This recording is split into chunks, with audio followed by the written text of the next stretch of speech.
Belle était un aventurier pathétique qui était rejeté par tout le monde pour sa faiblesse. Cependant, après s'être humilié devant sa crush, il s'entraîne et débloque une compétence de niveau divin qui fait de lui le plus fort des aventuriers, rendant tous les méchants de la ville désespérés pour son épée longue. Mais avant tout cela, Belle allait se faire détruire par un minotaure géant. Quand ils furent interrompus par une fille blonde sexy, il ne savait pas ce qui était le plus attirant, la façon dont elle a vaincu le minotaure avec le moins d'effort, ou sa voix quand elle lui a demandé s'il allait bien. Il était couvert de boyaux de bœuf et pensait quand même que c'était le bon moment pour faire le fan. La seule chose qu'il a détruite ce jour-là, c'est sa dignité, car il avait à peine touché le taureau et s'est fait sauver par une fille. Courant à travers le marché, l'excitation trempée de sang, il cria le nom de son conseiller Aina et demanda plus d'informations sur son âme sœur nouvellement trouvée. Après l'avoir réprimandé pour s'être pratiquement jeté dans la mort et lui avoir dit à quel point il avait de la chance d'avoir survécu, Aina exauça son souhait et lui parla de ses yeux de cœur. C'était une aventurière de niveau 5 et on disait d'elle qu'elle était l'une des les plus forts épéistes d'Erario avec le titre de princesse épée. Mais bien sûr, Belle le romantique n'était pas intéressé par toutes ces informations générales, car il voulait entendre les choses intéressantes, notamment ce qu'elle aimait manger.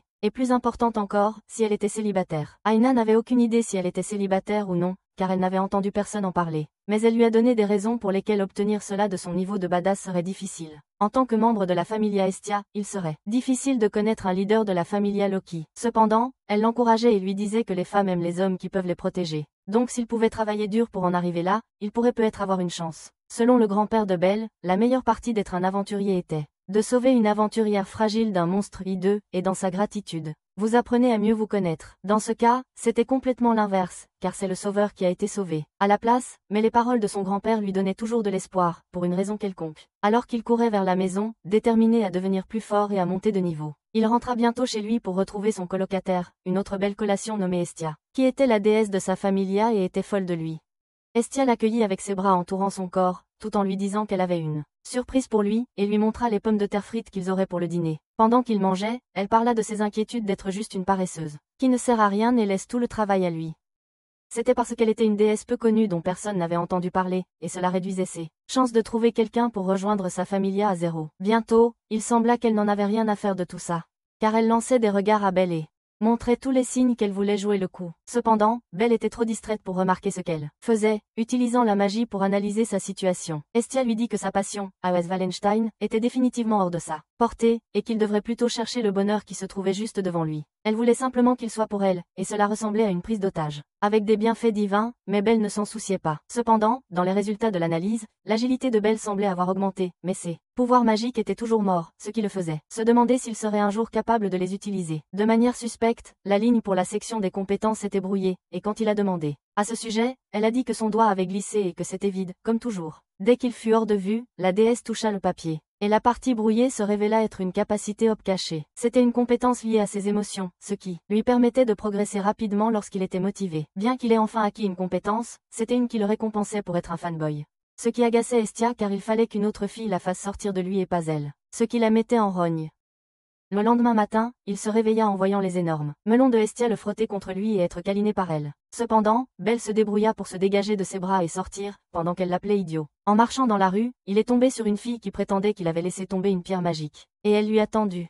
Il était d'abord confus car il se souvenait avoir échangé toutes les pierres. Mais il l'a prise et a dit merci quand même. Quand elle est allée en avant pour demander pourquoi il se rendait si tôt au donjon, son estomac l'a trahi, grondant de faim, alors elle lui a donné son petit déjeuner. Il a d'abord refusé, mais elle a insisté en disant qu'il devrait venir manger au pub en échange, et il a accepté. Belle devait penser que le donjon était Tinder, parce que tout ce à quoi il pensait pendant qu'il était là, c'était combien de temps il lui faudrait pour tomber sur sa crush. Juste à ce moment-là, une bande de monstres énormes est sortie pour lui en mettre une. Mais au lieu de fuir comme il le ferait normalement, il se souvenait du visage de la fille. Il était super motivé en affrontant les monstres de front. Ce soir-là, Estia a vérifié ses statistiques à nouveau, et Belle était choquée de voir qu'il avait monté de niveau et grandi si rapidement. Il lui a demandé comment c'était possible, mais elle était trop remplie de jalousie et de douleur pour même lui parler. Alors elle est sortie en trompe de la maison en prétendant aller à une fête. Belle, en revanche, tenait la promesse qu'il avait faite à la fille de ce matin-là, et il est allé au pub. Elle était heureuse de le voir et s'est présentée comme Syrah. Il a été accueilli avec des plats de différentes sortes, mais il les a mangés malgré tout quand il savait que son portefeuille vide ne pouvait à peine se permettre du pain. Juste à ce moment-là, des invités spéciaux sont entrés dans le pub, et son précieux béguin Aya faisait partie d'eux. Il a dû avoir des pattes qui lui ont fourmillé dans le cerveau et ont coupé l'interrupteur, car il est resté figé à la vue d'elle. Circulive a mentionné que la familia Loki était une clientèle très régulière, et cela lui a donné l'idée de continuer à venir ici pour des raisons très évidentes. Cependant, les choses ont pris une tournure embarrassante pour Belle lorsqu'un des membres de Loki, Bité, s'est souvenu de l'événement avec le Minotaure et s'est moqué de l'apparence de Belle, qui ressemblait à une tomate rouge vif. Alors qu'il se moquait de lui, il était assis là, honteux, jusqu'à ce que le crétin soit prié de se taire. Car c'était de leur faute si le Minotaure était arrivé là en premier lieu. Mais Bité, agissant comme un oncle-ivre, continua et demanda à Aya de choisir entre lui et le lâche, Belle. Juste à ce moment-là, Belle sortit en courant du pub car il ne pouvait plus supporter cela, et il se dirigea vers les donjons. Étonnamment, cet incident ne fit que le rendre encore plus fort et motivé, et il détruisit tous les monstres qui se dressaient sur son chemin. Il est rentré chez lui le lendemain tout meurtri et a dit à Estia avec passion qu'il voulait devenir plus fort. Belle devenait de plus en plus fort en peu de temps grâce à sa nouvelle compétence et Estia était en conflit sur le fait de savoir si elle devait lui dire ou non. Cependant, elle se souvenait de la façon dont il lui avait dit avec passion qu'il voulait devenir plus fort et a décidé de l'encourager. Elle lui a dit qu'il avait un talent et qu'il connaissait une croissance incroyable tout en offrant son soutien tant qu'il ne la quittait pas. Ensuite, elle a dit qu'elle serait absente pendant quelques jours. Plus tard, Belle se rend au pub pour payer le dîner qu'il avait pris avant le choc émotionnel. Et sa nouvelle amie Serata lui propose de déjeuner avec lui tout en rougissant et riant comme si elle avait été infectée par son reason. Pendant ce temps, Estia assiste au banquet des dieux, où tous les dieux d'Horario se réunissent pour discuter des affaires concernant leur familia. C'est là qu'elle est abordée par Freya, la déesse de la beauté, qui n'était pas seulement une déesse, mais aussi une femme fatale. Tu jetterais un coup d'œil et perdrais toute morale et tout contrôle de soi. Bientôt, Loki, la déesse de la familia Loki, s'approcha du duo, et il était clair qu'Estia n'était pas d'accord avec la plate et basse. Cependant, elle avala sa fierté et lui demanda si la princesse épée de sa familia, Ayaaz, voyait quelqu'un, et Loki lui répondit essentiellement de s'occuper de ses affaires. Elles se lancèrent dans une légère bagarre où Loki se moqua d'Estia pour ne pas pouvoir acheter une robe, et Estia répliqua en insultant sa poitrine plate, qui, honnêtement, ressemblait à un tableau noir. Finalement, Estia a gagné le combat parce qu'elle, d'autre part, était bénie avec des melons géants. Bientôt, la foule s'est jointe au drame aussi et a pris le parti d'Estia, et assez vite. Loki s'est éloigné en pleurant après avoir perdu faute de disposer du bon équipement. Juste à ce moment-là, une autre déesse, Héphaïstos, est apparue et a interrogé Estia pour sa nouvelle dispute avec Loki. Estia était heureuse de la voir car elles étaient de bonnes amies, et elle était venue à l'événement pour la voir en premier lieu. Cependant, Héphaïstos l'a averti qu'il valait mieux qu'elle ne soit pas là pour emprunter de l'argent, comme elle le fait d'habitude, mais Estia a commencé à lui demander de fabriquer une arme pour Belle. Pendant ce temps, Belle était au magasin d'armes, fixant les prix qu'il était définitivement trop pauvre pour se permettre. Tout ce qu'il pouvait faire, c'était rêvasser et imaginer jusqu'à ce qu'un dieu Mick lui parla pour attirer son attention. Belle salua et s'excusa, disant qu'il savait qu'il n'achèterait pas quoi que ce soit et a demandé pourquoi il n'était pas allé au banquet des dieux. Il a donc expliqué qu'il avait été invité mais qu'il était resté pour préparer des marchandises à la place, puisque sa famille était si petite, après quoi il a donné à Belle quelques potions de guérison gratuites. De retour au banquet des dieux, Estia était toujours à genoux presque toute la journée maintenant. Elle essayait toujours de convaincre Héphaïstos de faire de belles larmes, même si elle avait déjà dit que son équipement sur mesure était trop cher pour être donné gratuitement. Héphaïstos a demandé pourquoi elle allait si loin, et elle a dit qu'elle voulait soutenir Belle et ne pas être juste une déesse inutile. Héphaïstos a été touchée par son monologue ennuyeux, et elle accepte de lui faire l'arme à condition qu'elle paye toujours pour cela même si cela prend une éternité. Elle se met à fabriquer l'arme elle-même avec Estia qui lui donne un coup de main. Pendant que Belle marchait dans les rues se demandant quand sa déesse bien-aimée rentrerait chez elle, une fille chat a attiré son attention. C'était une collègue serveuse à la taverne où travaillait Cyr, et elle essayait de faire revenir Belle pour rendre un portefeuille à Cyr, car elle apparemment l'a oublié en partant pour un événement appelé Monsterphilia. C'était un grand festival organisé une fois par an par la Ganesha Familia, où ils apprivoisaient des monstres du donjon devant toute la foule. Pendant ce temps, à l'atelier d'Héphaïstos, l'arme était terminée, et Estia ne pouvait pas être plus excitée. Elle la lui donne et part pour trouver Belle afin de lui faire une surprise. À Monsterphilia, une personne mystérieuse aux yeux violets a été vue avec Loki. Familia, apparemment en train de demander de l'aide pour retrouver un enfant, s'est soudainement levée et a quitté la réunion en disant qu'elle devait aller quelque part. Belle est arrivée à l'événement et a vu la grande foule. Il s'est inquiété de la manière dont il allait trouver Cyr. Peu de temps après, Estia apparaît de nulle part, et Belle est surpris de la voir. Elle dit que c'est parce qu'elle lui a manqué, et suggère qu'ils devraient sortir ensemble. Mais il lui dit qu'il est censé retrouver quelqu'un, et propose qu'ils cherchent la personne ensemble. Pendant ce temps, la mystérieuse personne a été vue à nouveau dans le donjon où étaient enfermés les monstres pour l'événement. Elle a choisi le Silverback en disant qu'il était parfait, puis l'a libéré. Lorsque le monstre s'est échappé, il a commencé à poursuivre Estia. Instantanément, la date s'est arrêtée et tout a commencé à ressembler à un tutoriel d'isekai qui tourne mal. Belle a couru avec elle alors qu'ils étaient poursuivis, mais le monstre les a rapidement rattrapés. Il a fait face à Estia, mais Belle a couru en se sentant comme un héros. Mais s'est fait éjecter comme un stagiaire le premier jour. Il a réussi à le distraire et ils ont de nouveau couru, mais Belle s'est séparée d'elle et a verrouillé la porte entre eux, disant qu'il ne voulait pas perdre plus de famille, et qu'il allait gagner du temps. Là-bas, Belle s'est souvenu du jour où il a appris que son grand-père avait été envoyé au goulag par un monstre dans les montagnes, et cela lui a rappelé sa motivation pour devenir aventurier. Cependant, toutes les familias qu'il a approchées, il l'a rejeté car il était plus inutile que Sakura. Après de nombreux refus, il commença à perdre espoir, mais à ce moment-là, Estia s'approcha de lui et lui proposa de rejoindre sa familia, ce qui ralluma l'étincelle en lui. Ensuite, Belle enferma Estia dans un tunnel en lui disant de s'échapper car il ne voulait plus perdre de famille, et alla affronter le King Kong aux cheveux gris tandis qu'elle l'appelait.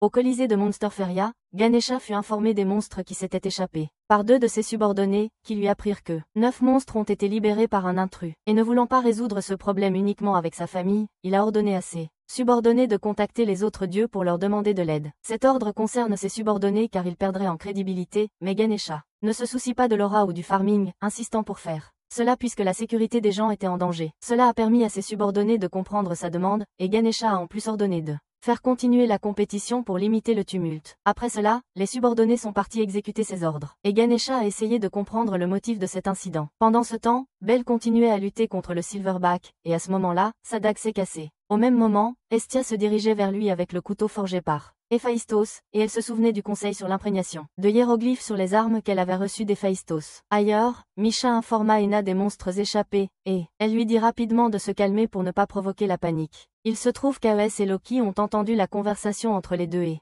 se sont immédiatement précipités pour traquer les monstres. Pendant ce temps, Belle a continué à lutter contre Silverback et a fini par être coincée par lui. Face aux monstres, Belle a pensé qu'Aes ne ferait pas une apparition pour le sauver encore une fois, mais a trouvé que c'était mieux de cette façon, puisqu'elle ne le verrait pas dans un tel état de détresse. De son côté, Aes était occupée à tuer un monstre, et après cela, elle a demandé à Ena le nombre de monstres restants, qu'elle a estimé à environ 3 ou 4. Ainsi, Aes est partie à leur chasse. Avec Aes partie, Misha l'a complimentée, et Ena a été d'accord avec elle, notant que elle admiration de Belle pour elle est bien fondée, tout en s'inquiétant aussi pour Belle dans cette situation. Alors que Belle allait être attaquée par Silverback, Estia est soudainement apparue, attirant son attention. Il a alors essayé d'attaquer Estia, mais Belle l'a sauvé. Juste à temps et ils sont tous deux tombés dans un escalier. Bien qu'il soit reconnaissant que Estia aille bien, Belle lui fait des reproches, en lui demandant pourquoi il ne s'est pas enfui comme il le lui avait dit. Estia a affirmé qu'elle avait aussi le désir de le protéger, et a raconté la promesse qu'il lui avait faite, déclarant qu'elle croyait qu'il était fort. Elle a ensuite essayé de donner à Belle le couteau qu'elle avait forgé pour lui, mais ils ont été confrontés à nouveau au Silverback et pour s'échapper, Belle est devenue prime Minato, portant Estia hors de la ruelle vers un endroit sûr. Il a alors compris que le monstre ciblait Estia, et elle a suggéré qu'il l'affronte. Cependant, Belle pensait que c'était une mauvaise idée puisqu'il se sentait faible et son arme était hors d'usage. Au contraire, Estia croyait toujours en lui, et lui a ensuite présenté sa nouvelle arme. Pendant ce temps, Aes a terminé un autre monstre et a ensuite été informé par deux de ses subordonnés qu'un Silverback poursuivait un jeune aventurier. Sans perdre de temps, elle s'est immédiatement précipitée vers les bruits créés par le Silverback. Ensuite, le monstre suivit la piste de Estia, tandis qu'elle enchantait le couteau avec son sang, tout en ayant un autre flashback, où Héphaïstos révéla la qualité du couteau. Estia fit ensuite une mise à jour du statut de Belle, tandis que Silverback localisait la ruelle cachée. Et elle fut surprise par la progression des compétences de Belle, qu'elle croyait suffisante pour vaincre Silverback. Maniant nerveusement son couteau, Belle fut réconfortée par Estia, ce qui lui donna le courage d'affronter le monstre, et il chargea Silverback de front, détruisant involontairement l'une de ses chaînes. Étonnée par cela, Estia intervint, affirmant que son arme est vivante et grandira avec lui. Belle continua alors sa riposte contre le Silverback, ressemblant à Léviphas, au titan bestial, et l'acheva en le poignardant dans la poitrine. Avec le Silverback vaincu, les citoyens de la région commencèrent à louer Belle pour son exploit, et Estia l'embrassa immédiatement, car elle était heureuse qu'il ait survécu. Cachée dans la foule, Aïs était émerveillée par ce qu'elle avait vu pendant que Loki la rejoignait bientôt, essayant de ressentir son malaise mais échouant alors qu'Aïs s'éloignait. D'un autre côté, alors qu'Estia se sentait soulagée que tout soit fini, elle s'évanouit soudainement, ce qui fit s'effondrer Belle. Plus tard dans la nuit, Belle était assise dehors de la chambre où Estia se reposait, et il fut approché par Cyr, qui lui dit que Mia leur permettait de rester là aussi longtemps que nécessaire. De plus, elle a dit qu'elle se sentait responsable d'avoir impliqué Belle dans cette situation depuis. Elle a oublié son sac à main, et elle a ajouté qu'elle aurait pu le laisser le frapper puisqu'il semblait très cool en combattant Silverback, ce qui l'a rendu nerveux. Juste à ce moment-là, Estia a appelé Belle, et il est entré dans sa chambre pour prendre de ses nouvelles. Belle lui a alors fait un point sur les événements en cours, et lui a ensuite demandé le nom inscrit sur la gaine de son couteau. Après cela, Estia a révélé qu'elle savait qu'il regardait constamment les couteaux en vente chez Héphaïstos et qu'elle en avait fait faire un sur mesure pour lui. Bien qu'elle soit préoccupée par le prix que ce couteau devait coûter, rassura Estia Belle en lui disant qu'elle s'en était occupée. Sur le plan émotionnel, Belle embrassa alors Estia et lui demanda de compter sur elle. Motivée par sa poussée de croissance soudaine, Belle dit à Ina qu'il était prêt à aller au 5e étage du donjon. Ina est surprise par cette demande, et elle refuse complètement, jusqu'à ce qu'elle voie à quel point ses statistiques avaient augmenté. Après avoir vérifié, elle a accepté qu'il puisse même accéder au 7e étage. Mais il lui fallait du nouvel équipement. Le lendemain matin, Ina rencontre Belle et se moque de lui pour être en avance et de son excitation à l'idée d'aller faire du shopping avec elle. Belle rougit en la voyant et lui dit qu'elle avait l'air plus jeune que d'habitude. Cela l'a amenée à être écrasée contre les coussins sur sa poitrine. Il continuait à crier d'arrêter mais cela devait lui sembler être dans les nuages. Ils se sont mis en route dans la rue avec Ina en tête vers le magasin de la famille Héphaïstos. En voyant leur emplacement, Belle était choquée en expliquant qu'il était trop fauché pour même être présente dans le magasin, sans parler d'acheter du matériel chez eux. En entrant dans le magasin, la vue de l'un des prix a presque donné une crise cardiaque à Belle. Juste à ce moment-là, il croise Estia, ce qui le choque, au point qu'il lui demande si elle travaille là à temps partiel. La question est passée complètement au-dessus alors qu'elle voyait une autre femme trop proche d'elle. Belle est immédiatement devenue sur la défensive et a demandé qui elle était. Après les présentations, Estia a donné un avertissement subtil à cette dernière. Mais Ina a dit qu'elle ne mélange pas sa vie privée avec le travail, avant qu'Estia ne l'étrangle, l'empêchait d'être à moins de 5 pieds de Belle. Ensuite, ils se dirigèrent vers l'étage supérieur de la boutique, où les choses n'étaient pas aussi brillantes et coûteuses. Belle, maintenant excitée, ne perdit pas de temps et courut à l'arrière pour voir ce qui pourrait l'intéresser et il en trouva bientôt un. Une armure légère portant la signature de Smith, avec un symbole de richesse dessus, et il s'assura de l'acheter. Elle proposa alors de chercher un soutien pour lui afin qu'il puisse agrandir son groupe.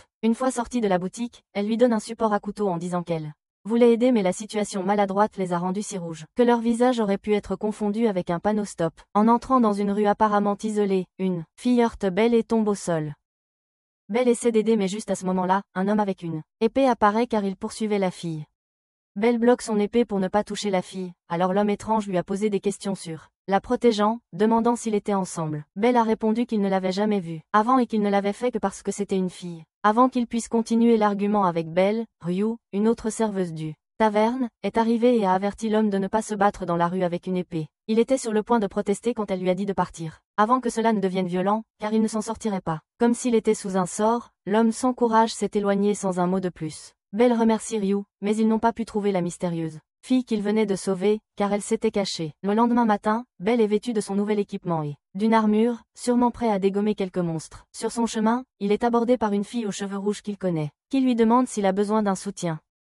Après une conversation correcte mais un peu étrange, Belle accepte de la prendre comme soutien pour une journée. Dans le donjon, Belle pouvait facilement éliminer les monstres et il réalisa vite combien avoir un soutien lui apportait du soulagement puisqu'il pouvait se concentrer davantage sur le combat seul. La soutien, Lilaruka, qui était membre de la Familia Soma, lui demanda l'origine de son couteau, ce qu'il lui raconta, et un regard sournois apparut sur son visage. Plus tard dans la journée, Belle raconte à Ina sa rencontre avec Lily et elle se montre un peu sceptique à propos de la Familia Soma. Elle dit qu'ils se concentraient sur la vente d'alcool et que c'étaient des gens désespérés. Juste à ce moment-là, Ina remarque que son couteau avait disparu et Belle panique, il doit l'avoir fait tomber quelque part. Pendant ce temps, Lilaruka était au prêteur sur gage, essayant de vendre le couteau de Belle quand on lui a dit que c'était un morceau de ferraille comme elle parce qu'il ne pouvait rien couper. Elle sort en furie, confuse car elle était présente quand Belle l'utilisait pour déchirer des monstres sans effort. À ce moment-là, Ryu et Cyr sont apparus sur le même chemin, marchant vers Lilaruka. Et elle s'est raidie, cherchant à les dépasser sans encombre. Malheureusement pour Lily, Ryu a remarqué quelque chose et lui a demandé de s'arrêter et de montrer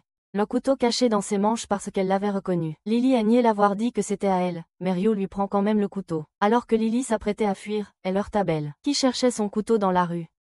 Dès qu'il voit les trois, il demande où est son couteau, et Ryu le lui remet. Belle devient très excitée et lui serre la main affectueusement pour le remercier. Ce geste devait signifier autre chose pour Ryu, car elle mentionne qu'il aurait dû le faire avec Cyr à la place, en le rejetant franchement. Belle ramasse le couteau et dit qu'il ne le lâchera plus. Il leur demande où ils l'ont trouvé, et Ryu répond qu'une prom l'avait parce qu'elle avait l'air différente. Quand ils sont hors de vue, Belle dit à Lily qu'il la cherche depuis longtemps et lui demande de l'accompagner au donjon le lendemain. Dans le donjon, Lily remercie Belle de l'avoir embauchée et remarque que son couteau n'est plus à sa taille, car il l'a maintenant attaché à son bras pour plus de sécurité. Après la journée de travail, ils découvrent qu'ils ont gagné plus d'argent qu'ils ne l'ont jamais fait. Lily a élégamment suggéré qu'ils partagent la paye et Belle l'a fait sans hésiter. Elle était choquée qu'il la partage équitablement car la plupart des autres aventuriers essaieraient de tout garder pour eux, mais il dit que c'était grâce à elle, et propose qu'ils continuent à travailler ensemble. De retour à la guilde, un aventurier de la Soma Familia faisait une crise à propos d'argent, ce qui a inquiété Aina sur le fait que Belle allait bien s'entendre avec Lily. Pendant ce temps, dans la rue, une mystérieuse dame suit Belle et Lily de loin, disant qu'elle voulait tester le pouvoir qu'il avait en lui. Estia était dévastée et bouleversée, pleurant que son Belle la trompait. Elle était sortie boire un verre avec son ami Myoke. Il était la victime des accès de jalousie d'Estia. Elle était ivre, amoureuse et avec des verres, et criait « Je t'aime », comme si Belle pouvait comprendre ces mots s'il était à portée de voix. Quand elle est rentrée, Belle a vu qu'elle n'allait pas bien. Et quand il a demandé ce qui n'allait pas, elle l'a traité de tricheur. Comme prévu, ça lui est passé au-dessus de la tête mais il a réussi. Pour se sauver en lui proposant un rendez-vous. Cela remonte le moral d'Estia et elle lui a dit qu'il partait tout de suite, lui a donné un lieu de rendez-vous et est parti au bain public pour se préparer. Pour le rendez-vous comme si Belle l'avait invité à un bal royal. Au bain public, Estia était dans la piscine avec ses énormes seins flottants et dansant, au rythme des bulles d'eau devant elle. Elle a été abordée par un autre dieu qui s'est moqué d'elle à propos de la taille de ses seins et lui a demandé pourquoi elle venait au bain public. Ils ont parlé du rendez-vous, et Estia leur a dit qu'elle était amoureuse d'un humain. Plus tard, on voit Belle attendre sa fiancée, et, dès qu'Estia arrive, elle semble différente. Elle s'est vraiment donnée à fond pour le rendez-vous, comme elle l'avait prévu, mais elles ont vite été interrompues par les autres déesses qui étaient intriguées par le garçon humain dont Estia était amoureuse. Elle l'avait suivi, et Belle a même eu le visage en plein dans les énormes ballons de poitrine de l'une d'elles. Estia, furieuse, l'entraîne loin de la foule, qui semblait si désespérée d'applaudir. Ils ont couru, ont été poursuivis, et cela est vite devenu un jeu de cache-cache. Ils ont finalement échappé à la foule quand il a fait noir, et ils étaient seuls sur le toit. Ils ont apprécié la vue et ont regardé ensemble dans ce cadre romantique, tout en attendant un autre rendez-vous plus agréable. Pendant ce temps, dans les rues, Lilaruka a été vue se faire malmener par des types durs qui lui ont pris de l'argent. Ils l'ont maltraitée et lui ont dit de continuer à apporter de l'argent si elle voulait rester dans la Soma Familia. Son plan était de récupérer le couteau et de le revendre, mais la pensée de la gentillesse de Belle lui est venue à l'esprit. Un autre jour, alors qu'elle était dans le donjon, Lily sauve Belle en utilisant une arme magique qu'elle possédait. Alors qu'il s'asseyait pour se reposer, il lui a offert une partie de sa nourriture, et elle a demandé un jour de congé. Belle, étant un patron doux avec un cœur en guimauve, a facilement accepté en l'informant qu'elle pouvait demander une pause à tout moment. Le lendemain, Belle se rend à la taverne pour son jour de congé et demande à Cyr ce qu'elle fait. De son temps libre, à quoi elle répond qu'elle lit des livres. Belle lui a dit qu'il n'était pas vraiment lecteur, puisque tous les livres que sa déesse avait été trop difficiles à lire, alors elle lui a proposé un plus facile qui avait été laissé là par un client à condition qu'il le rende quand il aurait fini. Dès qu'il rentre chez lui, il ouvre le livre et tombe dans une sorte de rêve révélateur et épiphanique. Estia entre et le trouve endormi et se moque de lui pour être un lecteur paresseux. Elle vérifie ses statistiques et découvre qu'il a développé une capacité magique appelée le bol de feu. Elle lui a dit que sa magie n'avait probablement pas besoin d'incantation pour s'activer, mais qu'il pouvait essayer lors de sa prochaine escapade dans le donjon. Cependant, Belle, étant impatient, sort de la maison en direction du donjon pour l'essayer sur le champ. Il est arrivé dans le donjon et l'a essayé pour la première fois sur un monstre et cela a fonctionné du premier coup, le réduisant en morceaux. Cependant, Belle s'évanouit à force de l'utiliser excessivement, mais, heureusement, Az et son groupe l'ont vu, alors elle a décidé d'aider. Elle l'a réveillé et au début, il pensait qu'il avait des hallucinations, mais il a immédiatement croisé son regard. Son réflexe de combat ou fuite s'est déclenché à fond et il a roulé loin rapidement, tandis qu'elle se demandait pourquoi il s'enfuyait toujours. De retour chez lui, Belle regrettait d'avoir fui, et se sentait honteux, comme il se devait. Quand Estia s'est réveillée et lui a demandé s'il avait fait un mauvais rêve, elle s'est demandé si c'était parce que du livre qu'il avait lu la veille et elle l'a feuilleté. C'est alors qu'elle a réalisé que c'était un Gilmore, un vrai livre de magie légitime. Quand elle lui dit que les Gilmore perdent leur pouvoir une fois que quelqu'un l'a lu, Belle s'est redressée d'un coup et a voulu retourner le rendre et le rembourser, mais elle lui a dit que c'était un objet de haute qualité qu'il ne pouvait pas se permettre, donc il ne pouvait pas le rembourser. Cette réalité a figé Belle, et Estia lui dit de simplement dire à tout le monde qu'il n'a pas lu le livre pendant qu'elle s'occupe du reste, mais il l'arrête. À la taverne, Belle s'excusa pour le mal qu'il avait causé pendant que Mamamia feuilletait le livre et lui disait qu'il n'y avait rien à faire, et que c'était la faute de celui qui avait laissé le livre là. Il hésita d'abord, mais ensuite courut vers le donjon. Pendant ce temps, Reveria, une haute elfe de la familia Loki et sa déesse Loki, sont dans un magasin pour reconstituer les stocks quand Aina les croise, et elle achète à Loki du vin en échange d'informations sur la familia Soma. La déesse lui explique ensuite que les gens de Soma ne vénèrent pas leur dieu. Mais au lieu de cela, ils vénèrent le vin. Le lendemain, avant que Lily et Belle ne puissent se rencontrer, les méchants l'ont intercepté sur la route. Et l'étranger avec l'épée du jour précédent s'est approché de Belle et a tenté de le convaincre de les rejoindre pour extorquer Lily. Cependant, il le repousse et dit qu'il ne serait jamais impliqué dans cela. Lily est arrivée saine et sauve et elle a demandé de quoi il parlait, ce à quoi il a répondu rien, et pendant qu'ils étaient en route, Lily a envisagé de dire au revoir à Belle. Laura se souvient de ses luttes et de la solitude qu'elle a ressentie enfant après la mort de ses parents. Ils étaient entrés dans le donjon pour gagner de l'argent et sont morts immédiatement, marquant le début d'une vie difficile pour elle. Pour survivre, elle a dû travailler pour de mauvais hommes qui la traitaient mal, peu importe son âge. Elle était battue, exploitée, et quand elle trouvait un bon foyer, ils le détruisaient et le lui prenaient. Elle a rapidement développé une haine pour les aventuriers à cause de la souffrance qu'elle avait endurée entre leurs mains. En attendant, Ina, toujours avec la Loki Familia à la recherche de plus d'informations, demandait si la Soma Familia vénérait vraiment le vin et non leur dieu. Loki, la déesse ivre et énergique, lui a dit qu'il vénérait la version perfectionnée du vin qui était très sacrée et dangereuse. Les enfants de la Soma Familia étaient là uniquement pour le boire car cela les unissait et c'était tout ce qu'ils étaient. Ceux d'entre eux qui rapportaient beaucoup d'argent pouvaient avoir un peu de la perfection. Mais ils en devenaient accros, d'où la désespérance folle pour l'argent. Ils feraient n'importe quoi pour un peu de cash et pouvaient agresser un minotaure si ça tintaillait ou sentait valu. Balanquant ses galettes de riz plate, Loki s'éloigna après avoir donné toutes les informations, avec un air boudeur pour mettre à jour son statut, et menaça de toucher sa peau douce, ayant l'air cultivé malgré sa poitrine ardoise. De retour chez lui, Belle discutait avec Hestia, suggérant que Lily la supportrice reste avec eux un moment. Cela a dû déclencher son mode défense, car elle lui dit que Lily lui semblait louche. Puis elle a parlé de l'incident avec le couteau et a dit qu'elle était définitivement en train de lui cacher quelque chose. Le lendemain, Lily suggère à Belle d'aller au 10e étage du donjon. Il était sceptique à ce sujet étant donné qu'il n'avait survécu au 7e étage qu'avec l'aide de son arme magique. Elle a insisté, le motivant en disant qu'il était définitivement assez fort pour affronter tous les monstres dangereux de cet étage. De plus, il avait des capacités magiques qui pouvaient les vaincre facilement. On aurait dit qu'il marchait droit dans un piège mortel, mais il a accepté quand même. Lorsqu'ils sont arrivés, Lily l'a convaincu d'utiliser une autre arme appelée un baselard, en disant que sa propre arme ne pouvait pas tuer de gros monstres. Son plan semblait être un piège évident, et Belle y est quand même tombée volontairement comme s'il y avait un grand panneau avec nourriture gratuite écrit dessus. Dehors, dans le donjon, Aina a croisé Aïs et lui a remercié de l'avoir sauvée de l'attaque du Minotaure. Aïs lui a demandé si Belle avait peur d'elle, mais elle lui a répondu qu'il n'avait pas peur, mais qu'il lui était plutôt reconnaissant. Juste à ce moment-là, ils entendent de gros hommes entrer dans la prison et parler d'un coup monté contre Belle. Aina fait le lien et comprend ce qui se passe. Elle demande alors une faveur à Aïs. De retour au 10e étage, Belle et Lily rencontrent leur premier monstre, un orc, et elle lui dit qu'il ne doit pas fuir.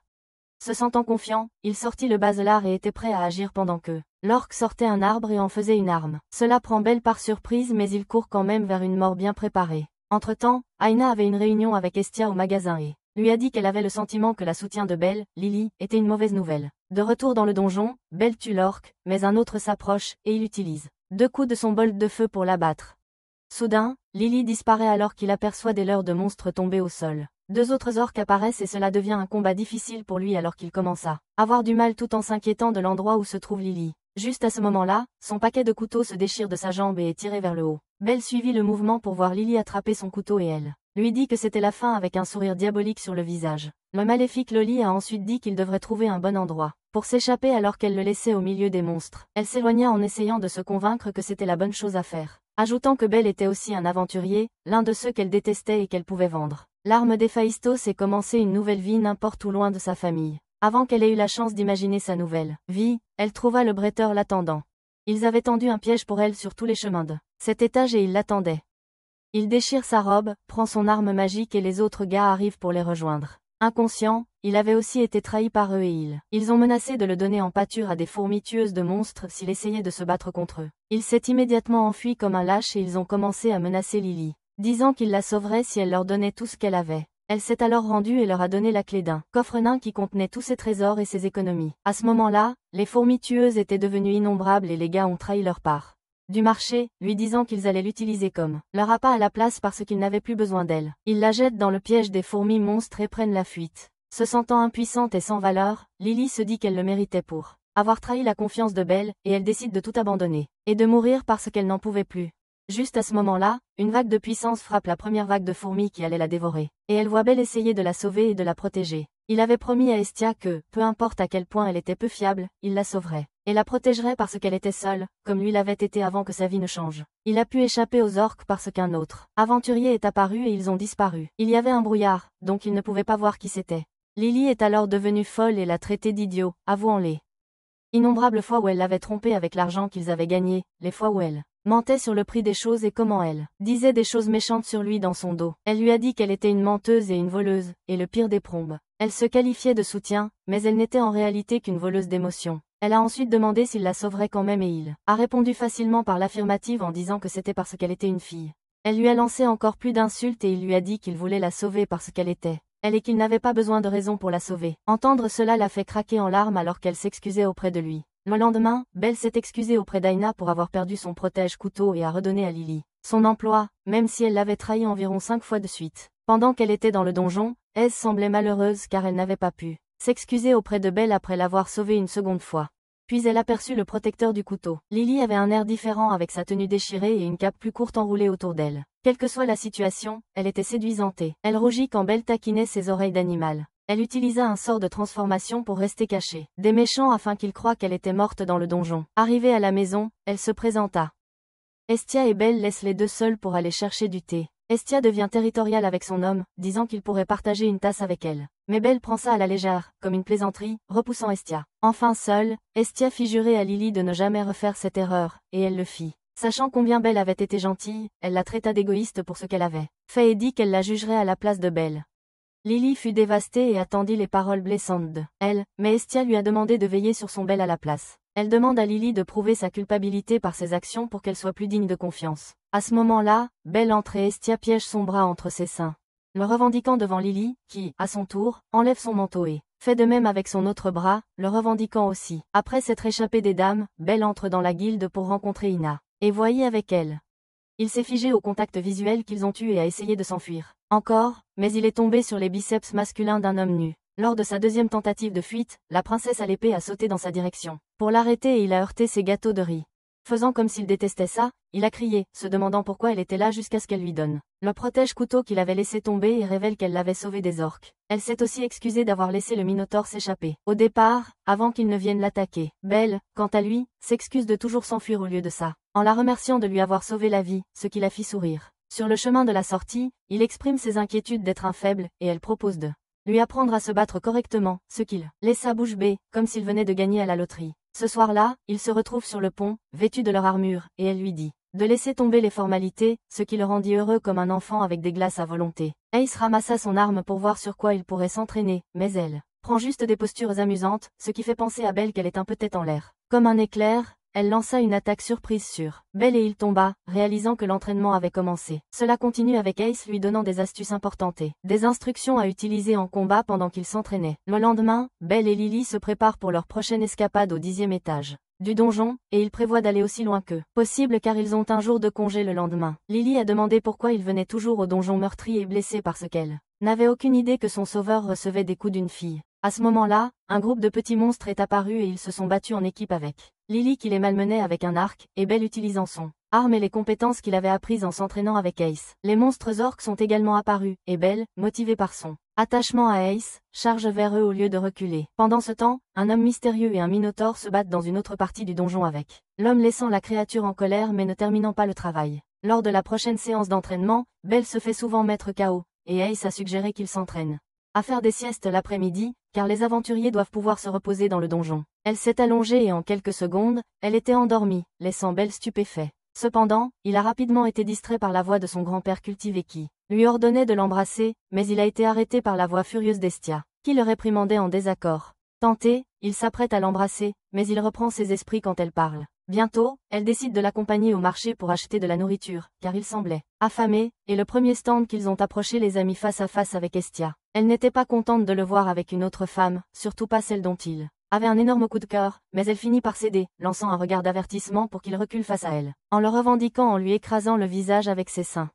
Belle marchait dans la rue quand Cyr lui a couru après, et l'a attrapé, le menant vers un tas de vaisselle à laver. Il n'était pas content, mais il a cédé parce qu'il avait besoin de distraction pendant que Ryu le rejoignait pour aider. Elle révèle bientôt qu'elle était une aventurière dans le passé et lui donne des conseils pour monter en niveau en battant un puissant adversaire et en étant aventureux. Lors de leur dernier jour d'entraînement, Belle a enfin réussi à effectuer une contre-attaque contre Iré, et ils se sont dit au revoir en croyant qu'il était prêt. En rentrant chez lui, Estia a remarqué quelque chose d'étrange dans son statut. Mais il a quitté les lieux en hâte avant qu'elle puisse lui montrer. L'expédition de la Loki Familia est enfin arrivée et l'objectif était d'atteindre le 59e étage qui n'avait jamais été atteint auparavant, et ils se sont divisés en deux équipes avec les forgerons de la Familia Apaesta les accompagnant. Dans le donjon, Belle a un étrange pressentiment qu'on les observe, lui et Lily. Et tout semblait bizarre, comme le jour où il a rencontré le Minotaure. Comme il le soupçonnait, un Minotaure s'est approché d'eux avec une arme, et Lily a eu peur, criant à Belle de fuir, mais ce dernier semblait paralysé par son stress post-traumatique. Il n'a repris ses esprits que lorsque le taureau allait les frapper, alors Lily l'a poussé hors du chemin. Cependant, elle a été touchée et est tombée inconsciente tandis que Belle chargeait le taureau. Il attaque avec son feu de jet, mais la vague de puissance n'affecte presque pas le monstre, qui lui riposte à son tour. Lors de l'expédition, la nouvelle du Minotaure est parvenue à la Loki Familia, et ils ont été informés de l'attaque contre Belle. Iré, pendant ce temps, s'enfuit immédiatement pour jouer le sauveur. Et d'autres membres du groupe le suivent pour aider. Belle, quant à lui, se faisait sévèrement battre par le taureau, et il a décidé de trouver un moyen de s'échapper avant que le taureau ne le transforme en PNJ jetable. À cet instant, Lily reprend conscience avec la tête en sang, et Belle lui crie de fuir en sécurité, pendant qu'il continue à lutter, en retardant l'attaque jusqu'à ce qu'elle soit hors de vue. Rapidement, le monstre l'attrapa et le projeta contre le sol, lui cassant quelques côtes. Alors que le taureau s'apprêtait à lui donner le coup final, il arriva juste à temps pour sauver sa demoiselle en détresse. Au contraire, Belle ne supportait pas cela, car l'idée qu'elle le sauve encore une fois le faisait se sentir faible et inutile, alors il se força à debout, lui disant qu'il pouvait gérer ça seul. Maintenant prêt à errer à la ferme, Belle s'approche du taureau et le charge d'un coup puissant.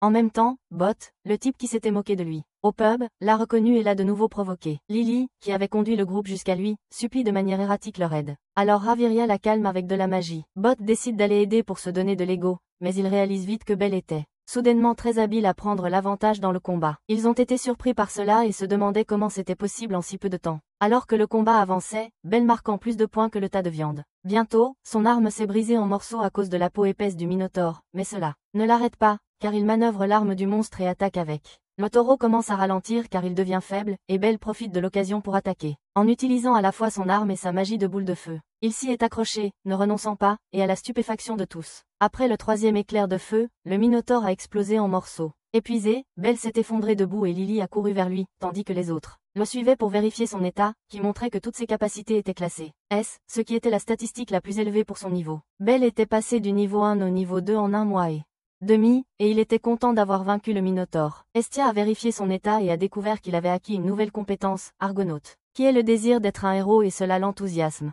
Après ses flirts habituels, elle se rend à une réunion des dieux appelée Donatus, où ils choisissent des titres pour les aventuriers de niveau supérieur et Belle a hâte d'en obtenir un. À son arrivée à Donatus, un dieu, Takumi Kazuchi, s'approcha d'Estia et parla de la promotion soudaine de Belle, expliquant que c'était un sujet populaire parmi les dieux. Il discute également d'un enfant de sa familia, Yamato, qui a récemment monté de niveau. Et cela active leur mode parental, les préparant à obtenir de bons titres pour leurs enfants. Pendant ce temps, Belle, chez lui, rêve de l'armure et du titre cool qu'il pourrait obtenir. Il avait quelques options en tête comme blizzard de feu, typhon tornade, brûlant, combattant de combat, mais Estia est revenue décevante avec petit rookie, ce qui lui semblait être un titre de débutant et de compagnon émotionnel. Au pub ce soir-là, il a parlé du titre avec Lily, tandis que les dames Ryu et Syrah le félicitaient pour sa promotion. Il a vite remarqué que la foule au pub le regardait et parlait de lui et les filles lui ont assuré que c'était normal pour les aventuriers devenus célèbres. Alors qu'il faisait la fête, Ryu lui a conseillé d'éviter d'aller plus loin que le 13e étage, parce que ces étages étaient très différents du reste. Elle a ajouté que ce n'était pas une question de ses capacités, mais qu'il ne pourrait pas gérer ça seul et a suggéré qu'il agrandisse son groupe. Dès que Belle a exprimé ses inquiétudes, un type cultivé qui les observait attentivement a proposé de laisser Belle rejoindre son groupe en échange des filles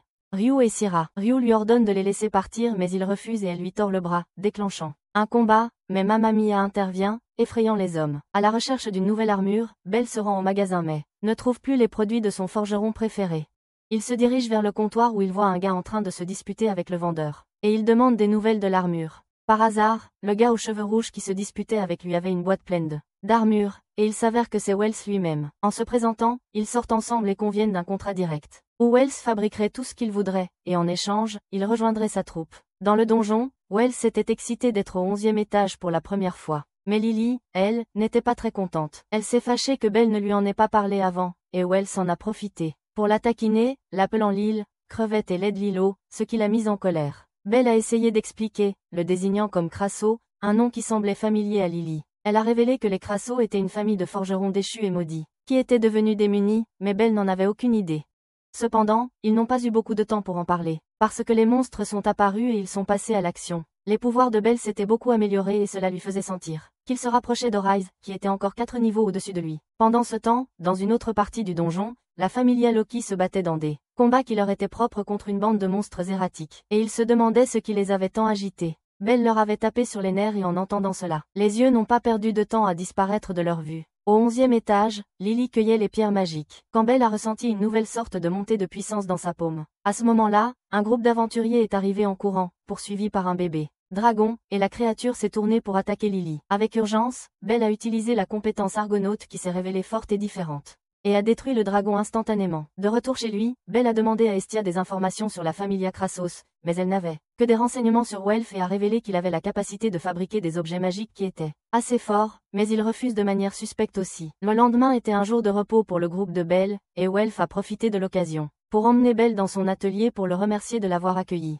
Il a proposé de lui fabriquer un tout nouvel équipement, et Belle a demandé l'armure légère habituelle. Welf lui a dit d'arrêter de faire le gentil et qu'il avait besoin de matériel en tant qu'aventurier. Et Belle a acquiescé, prenant une énorme épée. Welf a ri et a dit qu'il savait qu'il voulait un objet magique parce qu'il était au courant de Hestia. Fouiller et recueillir des informations à son sujet. Belle s'est excusée et Welf lui a dit que tout cela était un test pour savoir si Belle changerait d'attitude après avoir découvert ses capacités. Il aperçoit alors la corne du Minotaure sur la taille de Belle, et propose de l'utiliser pour en faire un équipement, ce à quoi Belle accepte. Pendant qu'il s'y mettait, il expliqua qu'il détestait les objets magiques parce que ses clients ne les demandaient que lorsqu'il prenait conscience de ses capacités. Soudain, ressemblant à un grand père sage, Welf dit qu'il croyait qu'une arme n'était pas simplement un outil pour te rendre célèbre ou plus fort, mais plutôt une partie de son utilisateur. Dès que l'arme fut terminée, il l'appela Uchiwakamaru, au lieu de Minotaure, qui ressemblait à un film de super-héros pour enfants. Il remit l'arme à Belle, lui demandant de le traiter comme un compagnon, même s'ils ne se connaissaient pas depuis assez longtemps. Ailleurs, Hestia entre pour voir les membres de sa familia qui étaient prêts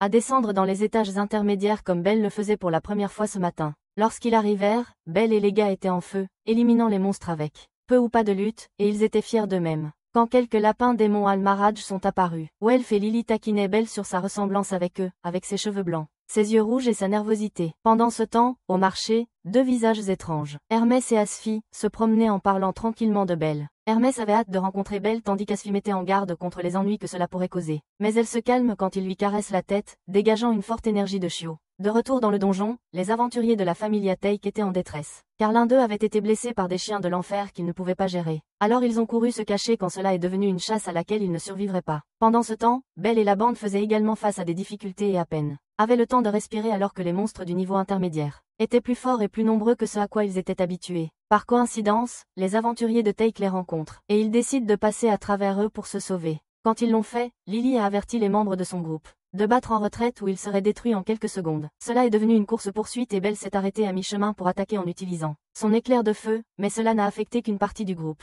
En conséquence, Welf est blessé mais il n'y avait pas de temps pour les condoléances, car ils ont découvert qu'ils avaient des groupes de monstres qui les attendaient des deux côtés de la sortie. À ce moment-là, Belle s'est souvenue des avertissements de Ryu concernant l'étage du milieu, et le toit s'est effondré, faisant que Lily et Welf ont été frappés par des rochers. Bientôt, un chien de l'enfer prit position et cracha une quantité sauvage de feu de sa bouche pour les brûler, ce qui fit paniquer Belle car il n'y avait aucune échappatoire. Pendant que cela se passait, Hestia, inquiète pour Belle, se précipita à la guilde en courant à travers la rue. Lorsqu'elle arriva, Aina lui demanda où se trouvait son groupe, ce qui lui fit réaliser qu'il n'était pas non plus à la guilde. Elle donna immédiatement une quête pour retrouver le groupe de Belle lorsque Teik, avec ses deux principaux aventuriers, lui fit signe de venir. Dans la prison, Belle et sa bande ont heureusement évité le barbecue parce que le sol a cédé juste à temps et ils sont tombés 2 étages, survivant par pure chance. En cherchant une sortie, Lily a suggéré qu'ils aillent au 18e étage, où les monstres n'apparaissaient pas beaucoup et il y avait des zones sécurisées. Welf a exprimé ses inquiétudes concernant le boss de l'étage, Goliath, et Lily leur a assuré que la famille Loki s'en serait occupée en descendant, pour qu'ils puissent se dépêcher et y arriver avant qu'ils ne respawnent.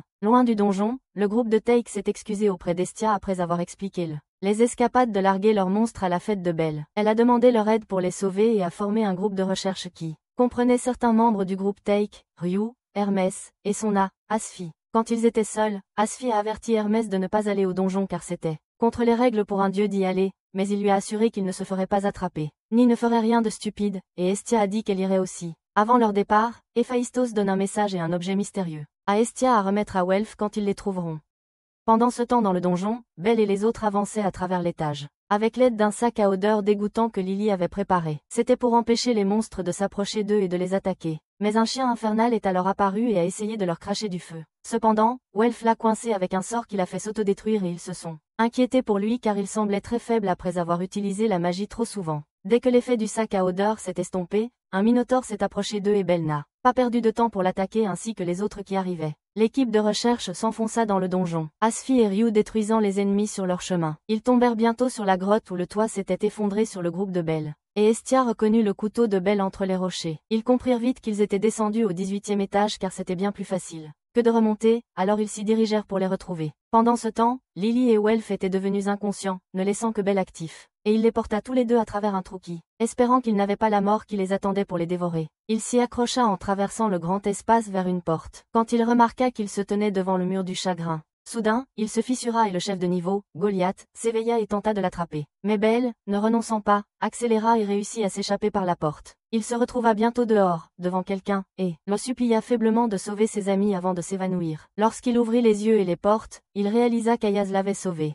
Ils étaient là et Belle a glissé, tombant face contre terre dans ses sacs de lait pendant qu'il parlait, rendant la situation gênante. Cependant, il a aperçu Lily et Welf endormis dans la même pièce, ayant l'air d'avoir été bien pris en charge, et Ayaz lui a dit qu'ils avaient été guéris par Raviria. Il se dirige pour rencontrer le leader, Aprom, qui était impressionné par ses escapades au 18e étage et a expliqué qu'ils y resteraient un certain temps. Belle est sortie avec Ayaz pour rencontrer Tiona et Tion, les jumelles Loki, et elles étaient très heureuses de rencontrer Belle en l'appelant Argonaute. Ils le couvrent de louanges, agitant leurs melons devant son visage, ce qui le rend rouge de gêne. Alors qu'ils continuent leur promenade, Belle est émerveillée par la lumière dans le donjon, qui donne l'impression qu'ils sont sortis dehors. Cela est possible grâce à des cristaux et les aventuriers appellent cet endroit l'utopie du labyrinthe à cause de cela. De retour dans la pièce, Welf et Lily reprennent conscience, et Belle est excitée et soulagée. Welf s'excusa de l'avoir ralenti, mais Belle leur dit qu'ils avaient tous les deux aidé dans le voyage et qu'ils avaient survécu grâce à cela. Cette nuit-là, le chef des nains les présenta au reste des familiers de Loki comme des aventuriers qui risquaient leur vie les uns pour les autres. Les jumeaux demandèrent comment il avait été amélioré si rapidement, et Ayaz écouta discrètement pour entendre sa réponse. Cependant, la question est difficile pour lui et il est sauvé par un cri.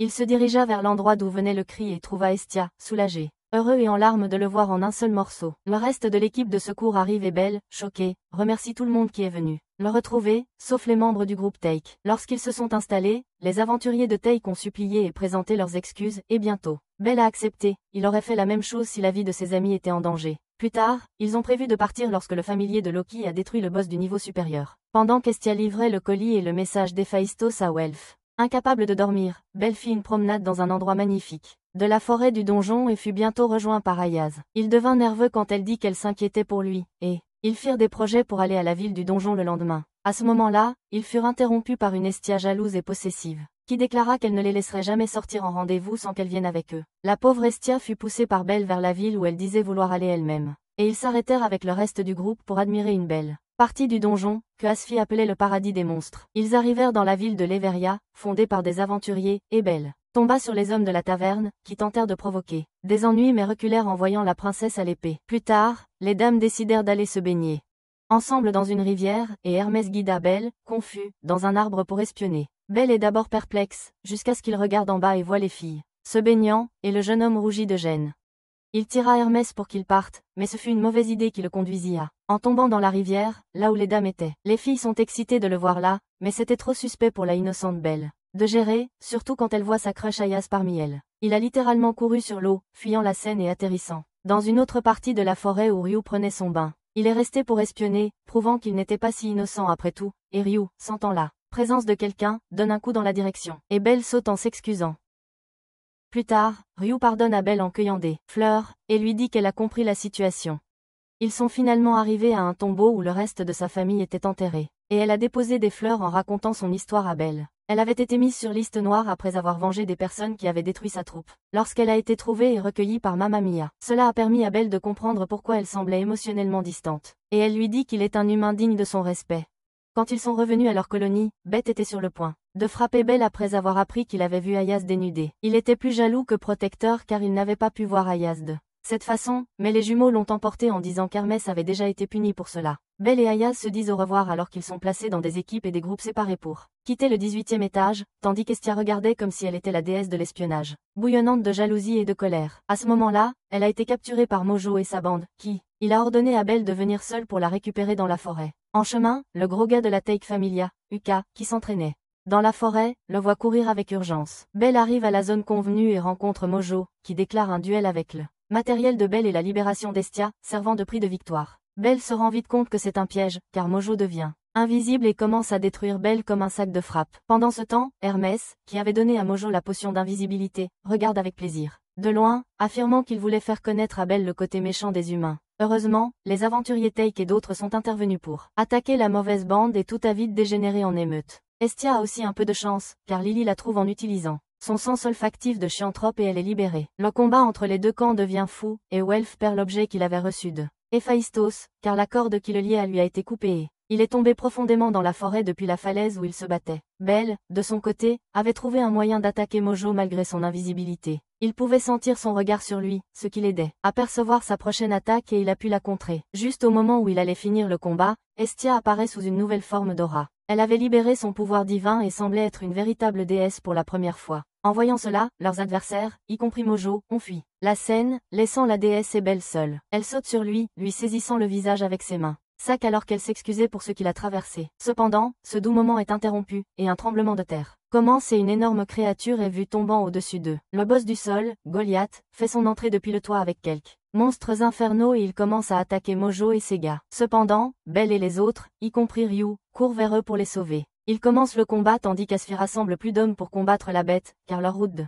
fuite avait été bloquée par l'effondrement, donc ils n'avaient pas d'autre choix. Pendant ce temps, tout le monde en ville part avec des armes pour combattre le monstre du niveau. Et il réalise vite que c'est un boss alpha coriace qui possède des pouvoirs magiques comme hurlement, et qu'il ne peut pas être vaincu facilement. Les mages de la ville commencent à chanter des incantations tandis que les autres attaquent avec des flèches et d'autres armes. Au fur et à mesure que le combat continue, les mages donnent tout ce qu'ils ont et ils tombent sous l'impact du coup critique, perdant une partie de son visage. Étonnamment, l'effet ne dure que quelques secondes car le monstre utilise son capable de se régénérer pour se reformer et frapper le sol avec ses poings, provoquant un tremblement de terre et des coups mortels pour les habitants de la ville. En même temps, Belle et Ryu élaborent un plan pour tuer les autres monstres autour, gagnant du temps pour que les mages rechargent leur magie pour leur prochaine attaque. Bientôt, Belle tente son Argonaute Firebolt sur le monstre, mais il est contré par sa propre explosion de puissance, qui ne fait que couper la tête en deux sans le mettre hors combat. Belle, frappée par sa déferlante, est presque éliminée par un autre énorme monstre, mais Uka, se sentant héroïque, se met en travers du chemin, et ils sont tous deux gravement blessés et inconscients. Dans son subconscient, Belle pouvait entendre les cris de Hestia, mais il avait du mal à bouger son corps. Cependant, il se souvenait des mots inspirants de son grand-père, associés à ceux d'Hermès, et cela le poussait à se réveiller. Bientôt, il s'approcha du monstre avec une arme, remplie de détermination pour sauver ceux qu'il aimait. Cette motivation émotionnelle l'amena à activer le limite off, ce qui dépassait ses capacités normales. Toujours en combat, Ryu se mit à chanter une incantation tout en tranchant le monstre à grande vitesse. Elle attaque ensuite avec une rafale magique, le vent lumineux, mais elle se fait attraper par le monstre pendant que Makoto envoie aussi sa décharge. Elle a utilisé un coup du dieu de la guerre, qui était un sort de gravité puissant capable de maintenir la bête au sol, mais elle n'a pas pu le retenir longtemps. Juste à ce moment-là, Welf charge avec l'objet magique d'Héphaïstos et chante la lune de feu, ce qui déclenche une énorme explosion et le fait tomber. À ce moment-là, Belle, complètement submergée par le pouvoir, passe à l'action, avec une nouvelle capacité qui fait exploser la moitié supérieure du monstre, révélant une partie de sa pierre magique. Belle saute alors au sommet de la pierre magique et la brise d'un coup final, ce qui fait exploser le monstre enfin. Heureusement, cela met fin à la tâche, et Uka reprend conscience. Ils ont tous célébré avec Belle, et même les croassements n'ont pas pu s'empêcher d'être fiers du petit rookie. Hermès, en revanche, offre des dialogues héroïques kitsch et ennuyeux à personne. En particulier, et il prévoit de tester davantage Belle. Penses-tu qu'Hermès est un plan maléfique qu'il s'apprête à déchaîner? Faites-le nous savoir dans les commentaires, et si cette vidéo vous a plu, peut-être que l'histoire d'Iska vous intéressera. Iska est un épéiste idiot mais fort, qui a été commandé pour éliminer la princesse du royaume ennemi. Cependant, lorsqu'il découvre qu'elle est une méchante parfaite, il tombe amoureux d'elle et trahit son pays pour l'applaudir à la place.